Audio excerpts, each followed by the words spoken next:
Mammograms are your best defense against breast cancer, but if you've never had one before, the process can seem intimidating. That's why today we are breaking down what to expect during your first mammogram from start to finish. That is so important. Here to help us is medical oncologist at Memorial Sloan Kettering Cancer Center. It's Dr. Elizabeth Comen. Good to see you and thanks for being with us. Thank you for having me. So tell us, who should be screened and why are mammograms so important? So we know that mammograms are essential for detecting cancers early. Mammograms save lives. For the average risk woman, we want to start screening at age 40. Now, some women may need to start screening earlier than that based on individual risk factors, like a strong family history. So you're going to walk us through each of the steps of how this goes, but what should women do before the first appointment for their mammogram? Well, the first thing is it's really understandable to be nervous before your first mammogram.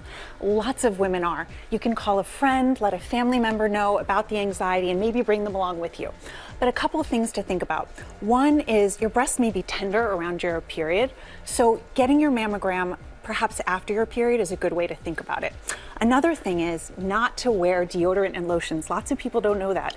The deodorant and lotions can actually affect the image itself. The other thing is you're going to be asked to change from the waist up.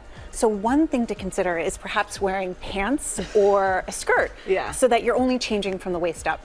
And the other really important thing is consider bringing a friend. That support can be so important. What about those who, because my mom tells me that it's a very painful process. It can be painful sometimes, but those who are afraid to get a mammogram. Yeah, well, it's really, again, understandable. Maybe if we walk through what it looks like a little bit. So again, you're going to be asked to change from the waist up. You're going to be greeted by a technician. So you'll probably be asked to wear a gown like this that's open in the front. Next, the technician is trained in exactly how to do this for you.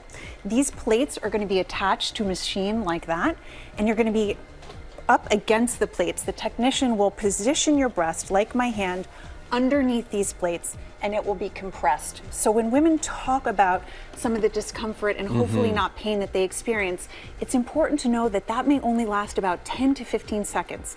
Each breast will undergo several different views, but that compression only lasts for about 10 to 15 seconds.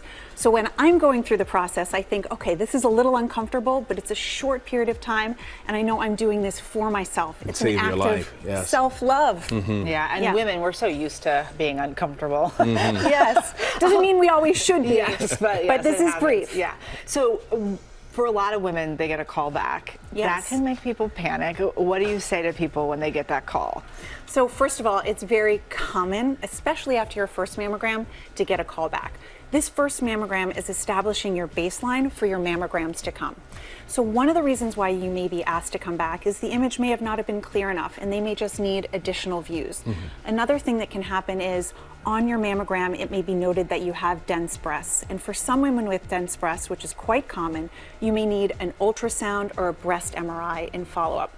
They may also have noticed a spot on the mammogram that they want to further classify.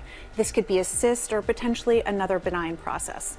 In some instances, and not uncommonly, you may have to also undergo a biopsy.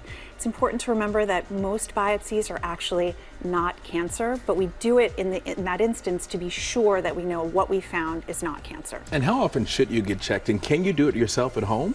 So that's an excellent question. So with respect to mammograms, talk to your doctor about the frequency. I recommend that women over the age of 40 of average risk go yearly. So it's an essential question, and I'm so glad you asked me. Oh, okay. You got it. So important, especially for those young women to be checking. Good to have you here as well, too. Thank you. Thank you so much. Comen, thank you so much. Well, hey there, GMA fans. Robin Roberts here. Thanks for checking out our YouTube channel. Lots of great stuff here. So go on, click the subscribe button right over here to get more of awesome videos and content from GMA every day, anytime. We thank you for watching, and we'll see you in the morning on GMA.